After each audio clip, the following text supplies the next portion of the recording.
تمام تعریفیں حمد و ثنا اللہ تعالیٰ جل مجدہ الکریم کے لیے۔ بعد ہر قسم کے درود و سلام نبی مکرم سید عالم آقا کل ختم رسول دانا سبل احمد مجتبیٰ جناب حضرت محمد مصطفیٰ صلی اللہ تعالیٰ علیہ وسلم کی ذات والا صفات کے لیے حمد و صلات کے بعد قرآن مجید میں اللہ کریم نے فرمایا شہر رمضان الذی انزل فیہ القرآن، فرمایا رمضان کا وہ مہینہ ہے جس میں ہم نے قرآن مجید کو نازل فرمایا ہے۔ رمضان المبارک اللہ تبارک و تعالیٰ کے پسندیدہ ایام میں سے وہ خوبصورت ایام کا مجموعہ ہے جس میں اللہ اپنے بندوں پر زیادہ مہربانی فرماتا ہے۔ ہمارے ہاں بہت ساری چیزوں کو سن سن کے اور بہت سارے معاملات کو دیکھ دیکھ کے ہم سمجھتے ہیں کہ یہ روٹین کی بات ہے، ہر سال روزے آتے ہیں، ہر سال رکھنے ہوتے ہیں۔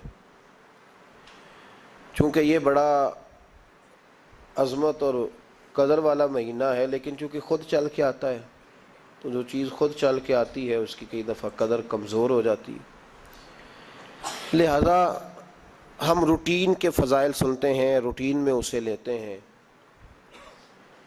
میرے عزیز، ہماری محافل جب ہوتی ہیں نا، محافل تو ان میں نقیب محفل ہوتا ہے، اسٹیج سیکرٹری بھی لوگ اس کو کہتے ہیں اور بھی کئی ناموں سے پکارتے ہیں۔ وہ آنے والے شخصیت کا تعارف کراتا ہے، کہتا ہے کہ فلاں صاحب آنے والے ہیں، پھر یہ بھی کہتا ہے کہ وہ بڑے اچھے ہیں، بڑے خوبصورت بولتے ہیں، اب میں فلاں قاری صاحب کو دعوت دینے لگا ہوں۔ قاری صاحب جو ہیں وہ بڑی اچھی تلاوت کرتے ہیں، بڑی اچھی ان کی آواز ہے اور بڑا اچھا ان کا لہجہ ہے، وہ تعارف کرا رہا ہوتا ہے۔ پھر نعت خواں کے حوالے سے بھی اس طرح کے وہ تعریفی کلمات ادا کرتا ہے، لیکن لوگ بعض اوقات سمجھتے ہیں کہ ان بیچاروں کی ڈیوٹی ہے، انہوں نے یہ کام کرنا ہی ہے، ان کی ذمہ داری ہے۔ اور اسی طرح ہوتا بھی ایسا ہی ہے، ہماری محافل کے جو اکثر نقیب حضرات ہوتے ہیں ان کے جملے رٹے رٹائے ہوتے ہیں، وہ انہوں نے سب کو کہنے ہی ہوتے ہیں، وہ کہے جاتے ہیں۔ لیکن اگر کسی محفل کے اندر نقیب محفل کوئی بہت بڑا عالم ہو، بہت بڑا محدث ہو، شیخ الحدیث ہو، یا کسی خانقاہ کا کوئی صاحب تقوی صالح مسند نشین ہو، اگر وہ کھڑا ہو کے کہے کہ جناب آج میں آپ کو تعارف کرانے لگا ہوں ایک بہت بڑے علامہ، ایک بہت بڑے صوفی آ رہے ہیں، پھر ہم سمجھ جائیں گے کہ جس کی ہمارے حضرت تعریف کر رہے ہیں وہ کوئی بڑا ہی اچھا آدمی ہے۔ پھر ہم سمجھیں گے نہیں، یہ روٹین کی گفتگو نہیں ہو رہی، یہ وہ رسم نہیں جو روز ادا ہوتی ہے، اس میں کچھ انفرادیت ہے، کچھ تخصیص ہے، کچھ اس کے اندر چیزیں زیادہ ہیں۔ وہ پھر انفرادی طور پر ہم تھوڑا سا اس کو زیادہ درجہ دیں گے، نہیں حضرت جی کہہ رہے تھے آج میں نے قبلہ سے سنا ہے، آج فلاں شیخ اور صوفی نے فلاں کی تعریف کیا تو بات کچھ زیادہ ہوگی۔ میرے بھائیوں، مثال دی ہے آپ کو سمجھانے کے لیے کہ رمضان المبارک وہ عزت اور عظمت والا مہینہ ہے جس کا تعارف کسی عام آدمی نے نہیں، رب کریم کے قرآن نے بیان فرمایا ہے اور میرے مصطفیٰ کریم کی زبان اطہر نے بیان فرمایا ہے۔ لیکن آنے سے پہلے بخاری مسلم میں حدیث ہے، حضرت سلمان فارسی رضی اللہ تعالیٰ عنہ کہتے ہیں رمضان شروع ہونے سے پہلے نبی پاک نے ہمیں مسجد میں بلایا اور خطبہ ارشاد فرمایا باقاعدہ، اور ارشاد فرمایا لوگو تم پر ایک مہینہ آنے والا ہے جس میں اللہ اپنے بندوں پر خاص قسم کی رحمتوں کا نزول فرماتا ہے۔ خود رسول پاک نے ہمیں کس قدر زیادہ اس مہینے کا اکرام کرنا ہے اور کس قدر زیادہ اس کو اہمیت دینی ہے اور کس قدر زیادہ ہمارے لیے وہ باعث عظمت ہے کہ جس مہینے کے فضائل خود رسول پاک علیہ السلام نے بیان فرمائے۔ اور نبی پاک صلی اللہ علیہ وسلم نے فرمایا کہ اس مہینے میں تم نفل پڑھو گے تو اللہ فرض کے برابر ثواب عطا فرمائے، اور فرض کا ثواب اللہ 70 گنا عطا فرمائے۔ کتنا؟ بولیے۔ اچھا ہوتا پتہ کیا ہے؟ ہمارے ہاں لوگوں کو پتہ چل جائے نا فلاں کاروبار آج کل زیادہ صحیح چل رہا ہے تو سارے لوگ وہی کاروبار شروع کر لیتے ہیں۔ سی این جی کچھ دنوں بڑی زبردست تجارت ہوتی تھی، تو میرا خیال ہے کہ ہر کلومیٹر پر اللہ ماشاءاللہ CNG نظر آتی تھی۔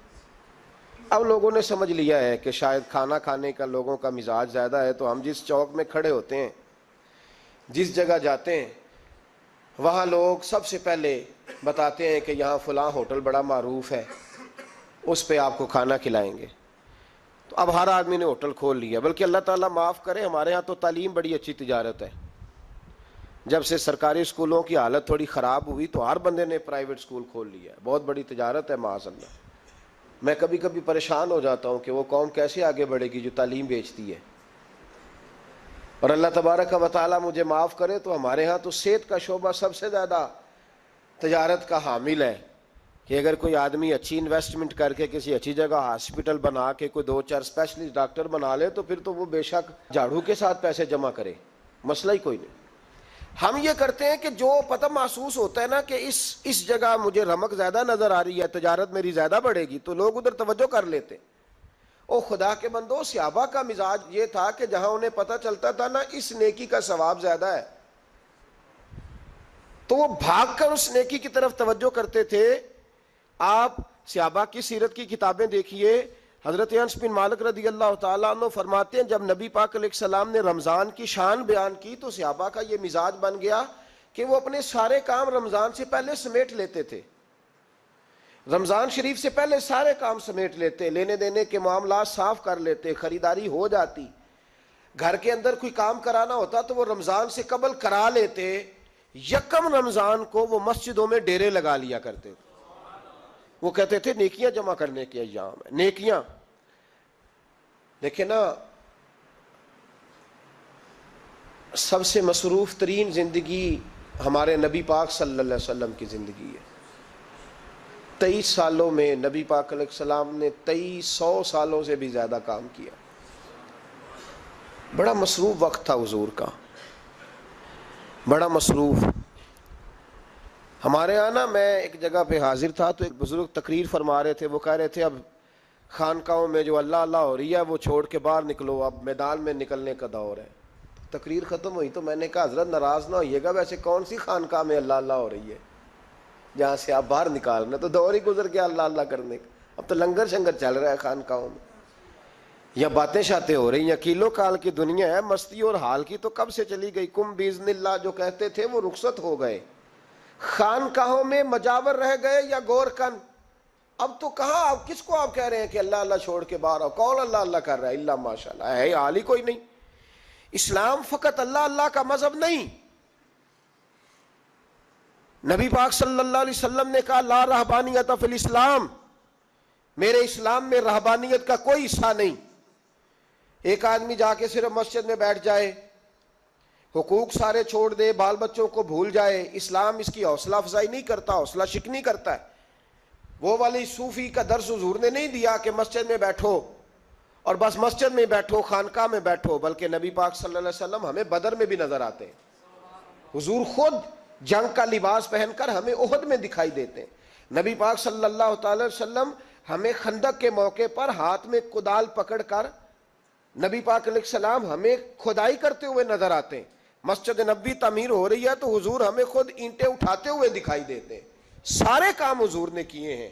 لیکن میرے بھائی یہ یاد رکھو، اگر بدر میں جانا میرے نبی کی سنت ہے تو غار حرا میں چپ کر کے بیٹھ کے اللہ اللہ کرنا یہ بھی میرے نبی کی سنت ہے صلی اللہ تعالی علیہ وسلم۔ اگر احد میں، خندق میں، حنین میں، میدان میں رہنا حضور کا طریقہ ہے تو غار ثور میں 3 دن اللہ اللہ کرنا بھی نبی پاک کا ہی طریقہ ہے۔ اگر سارا دن تبلیغ کرنا حضور کا طریقہ مبارکہ ہے تو ساری رات مصلی پہ کھڑے رہنا، اور صحیح مسلم میں حضرت عائشہ فرماتی ہے کہ قدموں پہ ورم آ جانا یہ بھی تو میرے نبی کا طریقہ ہے نا۔ تو میرے بھائی اس کو کون اپنائے گا؟ مصروف ترین زندگی نبی پاک کی، اس کے باوجود اللہ کے رسول ہر سال 10 دن کا اعتکاف کرتے تھے، ہر سال۔ ایک سال جہاد پہ گئے تھے، اعتکاف نہیں ہو سکا، اگلے سال میرے نبی پاک نے 20 دنوں کا اعتکاف فرمایا، پچھلے 10 دن کا۔ میں نے ایک بزرگ کی تعریف کی، ایک اپنے بڑے پیارے میرے محبت والے دوست ہیں، ان کے سامنے میں نے کہا یار یہ بندہ بڑا 4 سال اعتکاف کرتا ہے، تو انہوں نے ترجمہ کر دیا میری بات کا، تھوڑی سی تشریح کر دی، کہنے لگے ماشاءاللہ فارغ ہو گئے، اب بچوں کی شادی ہو گئی، اب فارغ ہیں۔ تو میں نے کہا کہ آپ یہ کہنا چاہتے ہیں کہ جو فارغ ہوتا ہے وہ اعتکاف کرتا ہے؟ آپ یہ کہنا چاہ رہے ہیں؟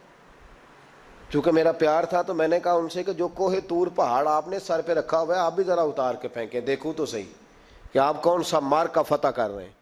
کس طرح کا ہمارا رویہ ہے، کس طرح کی ہماری سوچ۔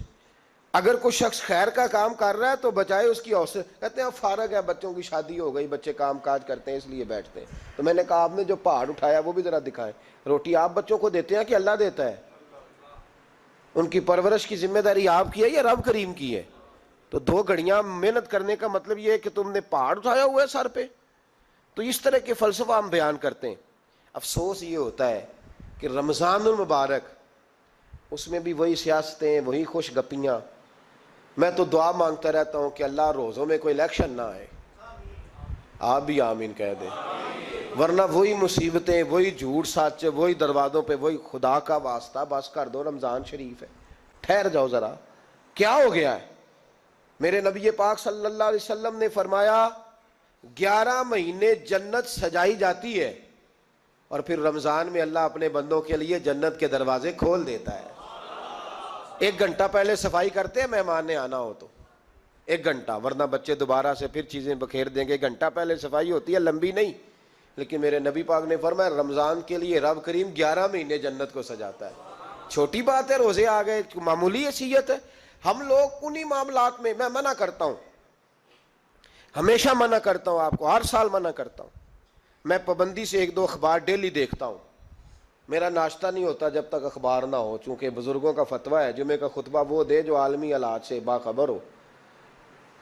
ہم کوئی رسمی تقریر نہیں کرتے کہ لوگوں کو کہیں کہ روزے آ گئے تو کون سا مہینہ چل رہا ہے تو مہینے کے حساب سے خطاب ہو۔ رسول اللہ صلی اللہ تعالیٰ علیہ وسلم کی امت کے جو ذمہ دار اور پہرے دار ہوتے ہیں انہیں امت کی پہرے داری کرنی ہوتی ہے، اس لیے وہ یہ نہیں دیکھیں گے کہ کون سا موضوع چل رہا ہے اس پر میں نے 1 گھنٹہ گزارنا ہے، ترجیحات پر بات ہوگی۔ بات یہ عرض کر رہا تھا کہ میں رمضان شریف میں اخبار نہیں دیکھتا۔ میری اپیل ہے آپ سے کہ آپ رمضان شریف میں نہ رمضان ٹرانسمیشن بھی نہ دیکھیں، ٹی وی پہ خبریں بھی نہ سنیں۔ سارا سال سنیے خبریں، ہماری خبریں سننے سے ملک میں کیا انقلاب آ گیا ہے؟ یا وہ جو ہم نے چوک میں کھڑے ہو کے تجزیہ کیا تھا اس سے کتنے لوگ سنور گئے؟ چھوڑیں، جتنا وقت ملے وہ آ کے مسجد میں بیٹھیں، اللہ کے گھر میں وقت گزاریں، ٹائم دیں۔ عبادت آپ کو زندہ کرے گی، روحانیت پیدا کرے گی، توانائی آئے گی، خوبصورتی آئے گی آپ کے اندر، آپ زندہ رہیں گے۔ دنیا داری دلوں کو مردہ کرتی ہے، قرآن کی تلاوت، اللہ کا ذکر، مسجد کی حاضری روح اور دل کو زندہ کر دیا کرتا ہے۔ مسجد میں بیٹھیں، وقت دیں، مہربانی کریں۔ اور یہ بھی آج میں بڑی ذمہ داری سے عرض کر رہا ہوں، اگر آپ کبھی زندگی میں مجھے بھی دیکھیں نا ٹی وی میں کسی عورت کے ساتھ میں کسی پروگرام پہ بیٹھا ہوں تو آپ بالکل لحاظ نہ کریں، آپ بالکل وہ چینل بند کر دیں، ہمیں ضرورت ہی نہیں۔ میرے لیے کوئی مفتی دلیل نہیں ہے وہ عورت کے ساتھ بیٹھا ہے پروگرام میں۔ میں نے تو وہ والا قرآن پڑھا جس میں اللہ کریم نے کہا عورتیں آ جائیں تو مرد نظریں نیچی کر لیں۔ ہم نے تو وہ والا قرآن پڑھا جس میں حکم ہے کہ مرد آئے تو عورت اپنی نظر نیچی کر لے۔ تو جہاں علامہ صاحب کے سامنے لڑکی بیٹھی ہے ٹی وی میں انٹرویو لے رہی ہے وہاں نظریں نیچی ہوتی ہیں؟ کہاں سے فتویٰ آیا؟ حضرت جنید بغدادی تو فرمایا کرتے تھے کہ حسن بصری پڑھانے والا ہو، رابعہ بصری پڑھنے والی ہو، تو پھر بھی ان کو بغیر پردے کے پڑھنے پڑھانے کی اجازت نہیں ہے۔ بات ختم ہو گئی۔ میں کل، مجھے سرکاری یونیورسٹی ہے جامعہ کوٹلی کشمیر کی، انہوں نے مجھے دعوت دی کہ آپ کو لیکچر دینا ہے سائنس، تقوی اور رمضان۔ تو اسٹوڈنٹس ہوں گے، کچھ پروفیسر ہوں گے، تو میں نے کہا کہ اتنے بڑی جگہ آپ نے مجھے بلا لیا، یونیورسٹی لیول کے طلباء تو بڑے آگے جا چکے ہوتے ہیں، چلیں خیر۔ میں وہاں حاضر ہوا، جب میں پہنچا تو ایک پروفیسر صاحب مجھ سے کہنے لگے کہ لڑکیاں بھی ہیں۔ تو میں نے کہا کہ ٹائم دیتے وقت آپ سے گزارش کی گئی تھی کہ لڑکیاں نہیں ہونی چاہیے۔ تو وہ ایک جملہ بولنے ہی لگے تھے، تو میں نے ان سے کہا کہ آپ مجھے دکھیاں نوس مولوی سمجھ لیں، میں پرانے خیالات کا ہوں، آپ مجھے پرانا سمجھ لیں، اس لیے کہ میرے حضرت صاحب فرمایا کرتے تھے ہر چیز نہیں لے لینا، دین نہ نیا لینا۔ وہ 1400 سال پرانا ہی ہمیں ٹھیک ہے، ہمیں نیا دین نہیں چاہیے۔ کہنے لگے جی وہ بچیاں تھوڑی پیچھے بیٹھ جائیں گی۔ میں نے کہا آپ درمیان میں پردہ لگا لیں، میں انہیں نہ دیکھوں وہ مجھے نہ دیکھیں، ٹھیک ہے، بات سنیں، ختم ہو گئی۔ لیکن اگر وہ سامنے بیٹھیں گی تو ہم نہیں بات کریں گے۔ تو وہ چونکہ پی ایچ ڈی لیول کے لوگ ہوتے ہیں، زیادہ پڑھے ہوتے ہیں، دلائل دینے کی کوشش کی تو میں نے کہا میں دلیل نہیں سنتا، میں سنتا ہوں یا اللہ کا قرآن یا مصطفیٰ کا فرمان. تو آپ مہربان. لیکن انہوں نے ضد نہیں کی، بڑے اچھے لوگ تھے. انہوں نے کہا جی ٹھیک ہے، لڑکیاں نہیں بیٹھیں گی. میرا عرض کرنے کا مقصد یہ ہے کہ کیا فرق پڑتا ہے ہمیں. بہت سارے ذرائع ہیں عورتوں تک پیغام پہنچانے کے، پیغام پہنچ جاتا ہے، کوئی حرج نہیں. آپ باپ پردہ بندوبست کریں. ہمارے رمضان کے فجروں کے درس میں ہزاروں کی تعداد میں عورتیں آتی ہیں، ان کے لیے باپردہ بیٹھنے کا بندوبست ہے. لیکن کوئی ضروری ہے کہ ٹی وی پہ ایک عورت بن سور کے سامنے بیٹھے اور آپ اس کے سوالوں کے جواب دیں؟ ہمارے لیے نہ کوئی مفتی دلیل ہے، نہ کوئی شیخ الحدیث دلیل ہے، اس طرح کا کوئی مفکر محقق ہمارے لیے دلیل نہیں. ہمارے لیے دلیل رسول اللہ کی ذات ہے صلی اللہ تعالی علیہ. ختم ہو گئی بات. اس لیے کوئی ایسی ٹرانسمیشن نہ دیکھو، کسی طرف توجہ نہ کرو. یار 30 تو روزے ہیں، وہ بھی کئی دفعہ 29 ہو جاتے ہیں. اللہ کہہ رہا ہے ایام معدودات، ایک گنتی کے دن ہے. اور میرے بھائی کیا مصیبت ہے، میرا وقت نہیں گزر رہا. آپ یقین کریں اللہ جانتا ہے، ہم تو رمضان کو زنجیریں ڈالتے ہیں. یہ کام بھی رہ جاتا ہے، رمضان گزر جاتا ہے، یہ بھی رہ جاتا ہے، رمضان گزر جاتا ہے، یہ بھی نہیں ہو پاتا رمضان. پتہ نہیں کس وقت روزے آتے ہیں، کب نکل جاتے ہیں. کہتے ہیں میرا وقت نہیں گزرتا تو میں ٹی وی دیکھتا ہوں. قرآن سارا پڑھ لیا ہے، حدیثوں کا مطالعہ ہو گیا، اپنی آخرت کے لیے نفل سارے پڑھ لیے، تسبیحات ساری ہو گئی. جو اب ٹائم نہیں گزرتا تھا تو ٹی وی پہ جا بیٹھے. کدھر چلے گئے ہم؟ علامہ اسماعیل حقی نے حدیث لکھی، حضرت عائشہ صدیقہ رضی اللہ تعالیٰ عنہ فرماتی ہیں، تفسیر روح البیان میں موجود ہے. کہتی ہیں ایک دن حضور اچانک میرے ساتھ آرام فرماتے، بستر سے اٹھے نکل گئے.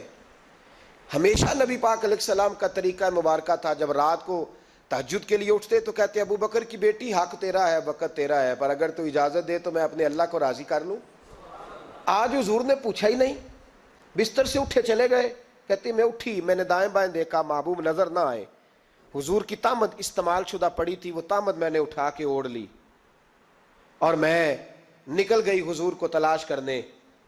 کہتی ہیں جب میں باہر گئی مسجد نبوی شریف کے ساتھ جنت البقیع کی جانب، نبی پاک سجدے میں تھے. کہتی ہیں میں گئی، تھوڑی دیر کھڑی ہوئی، حضور نے آہٹ سنی تو پوچھا تو کون ہے؟ میں نے کہا میں عائشہ ہوں. تو محبوب نے فرمایا یہ عائشہ کون ہے؟ میں نے کہا یا رسول اللہ میں آپ کی زوجہ. فرمایا زوجہ کیا ہوتی ہے؟ یا رسول اللہ میں ابو بکر کی بیٹی. تو نبی پاک نے فرمایا یہ ابو بکر کون ہے؟ حضرت عائشہ کہتی ہیں میرا کلیجہ پھٹنے کو آیا. میں وہاں سے پریشان حال واپس آئی. جب میں گئی تھی تب بھی ہلکی ہلکی بارش تھی، واپس لوٹی تو پھر بھی ہلکے ہلکے قطرے بارش کے گر رہے تھے. میں آ کے ہامتی کامتی بیٹھ گئی. تھوڑی دیر گزری تو نبی پاک تشریف لے آئے. تو حضور صلی اللہ تعالیٰ علیہ وسلم نے مجھے پریشان دیکھا تو کہا عائشہ کیا ہوا؟ کہا حضور آج وہ ہوا ہے جو کبھی نہیں ہوا. یا رسول اللہ میں پریشان ہو گئی ہوں. حضور عجیب بات ہے، میں گئی ہوں، آپ نے پوچھا کون ہے تو میں نے کہا میں عائشہ. کا عائشہ کون؟ آپ کی زوجہ. فرمایا زوجہ کون؟ ابو بکر کی بیٹی. کا ابو بکر کون؟ اور پھر حضور میں گئی ہوں تو میرے کپڑے بھیگ گئے، آپ آئے ہیں تو کپڑے خشک ہیں، سمجھ نہیں آئی. تو لفظ سنو حدیث کے، نبی پاک نے فرمایا عائشہ لی مع اللہ وقت، میرا اپنے اللہ کے ساتھ ایک وقت ہوتا ہے. کس کے ساتھ؟ آج میرا دوستوں کے ساتھ وقت ہے، آج میرا گھومنے کا وقت ہے، آج میرا خوش گپیوں کا وقت ہے، آج میرا سیاحت کا وقت ہے، آج میرا پکنک کا وقت ہے. میرے نبی پاک نے فرمایا لی مع اللہ وقت، عائشہ میرا اپنے اللہ کے ساتھ، میرا اپنے اللہ کے ساتھ ایک وقت ہوتا ہے. اس وقت نہ وہاں کوئی فرشتہ آ سکتا ہے، نہ کوئی نبی اور مرسل آ سکتا ہے. جب فرشتہ اور نبی نہیں آ سکتے تو عائشہ اور ابو بکر کیسے آ سکتے ہیں؟ تو کہا یا رسول اللہ پھر وہاں ہوتا کون ہے؟ تو حضور فرمانے لگے ایک میں ہوتا ہوں، دوسرا میرا رب ہوتا ہے، تیسرا کوئی موجود نہیں ہوتا. امت کو درس دیا ایک وقت 24 گھنٹوں میں ایسا لایا کر جس میں تو اپنے رب کو دکھڑے سنائے، جس میں تو دعائیں مانگے، جس میں تو عرض و نیاز کرے، جس میں تو اپنے گناہوں کی معافی چاہے. اعلیٰ حضرت کے والد گرامی سے کسی نے پوچھا مولانا نقی علی خان صاحب سے کہ حضرت جی فرعون 500 سال ہی حکومت کر گیا، 500 سال ہی حکومت کر گیا، اللہ کا مقابلہ کرنے والا پکا کافر بے ایمان. تو آپ فرمانے لگے ملا رومی کی وہ کتاب پڑھو مثنوی، جس میں انہوں نے لکھا ہے کہ جب ساری دنیا سو جاتی تھی تو فرعون اٹھ کے مصلے پہ بیٹھتا تھا، کہتا تھا یا اللہ معاف کر دے، رب تو ہی ہے، گناہگار بڑا ہوں پر مہربانی کر، روز معافیاں مانگتا تھا۔ تو رب کریم کی قدرت نے مہلت دی کہ روز توبہ کرتا ہے، چلو ایک دن سچی بھی کاری جائے تو اچھا ہے، اللہ نے مہلت دی۔ اور میرے بھائی اگر تو روز رات مصلے پہ بیٹھے تو تجھے مہلت ملے، عذاب نہ آئے۔ اگر تو اپنے رب کے ساتھ تنہائی کرے تو اللہ تجھے مہلت دے، سزا نہ دے۔ لیکن ہم یہ وقت نکالتے ہی نہیں، اللہ کے ساتھ میت کا ہمارا مزاج ہی نہیں۔ ترمذی شریف میں نبی پاک علیہ السلام نے فرمایا ہے دنیا داروں کو دکھڑے نہ سنایا کر، مالداروں کے سامنے رونے نہ رویا کر، یہ تجھے کیا دے سکتے ہیں؟ تو اٹھ کے جائے گا تو کہیں گے محنت کرتا نہیں، روز مانگنے آ جاتا ہے۔ دنیا داروں کو دکھڑے نہ سنا، پر میں دکھ سنا تو اپنے رب کو سنا، اللہ والوں کو سنا، اللہ کے نبی کو سنا۔ اس سے مراد یہ سارے کہا دکھڑے اپنے رب کو سنا۔ اگر تو اپنے رب کو دکھڑے سنائے گا تو تھوڑی دیر ضرور ہوگی، لیکن ایک دن ایسا ضرور آئے گا، میرے مصطفیٰ کریم فرماتے ہیں رب تجھے دنیا سے بے نیاز کر کے مالا مال فرما دے گا۔ دھوکے کا مزاج نہ بنا، کینچی لے کے نہ گھوم کے کیسے جیب کاٹ سکتی، اللہ کو دکھڑے سنا۔ حضرت عائشہ عرض کرنے لگی حضور چلیں یہ تو سمجھ آ گئی، لیکن بارش مجھ پہ پڑی آپ پہ پڑی نہیں، تو کہا عائشہ تم نے اوڑا کیا تھا؟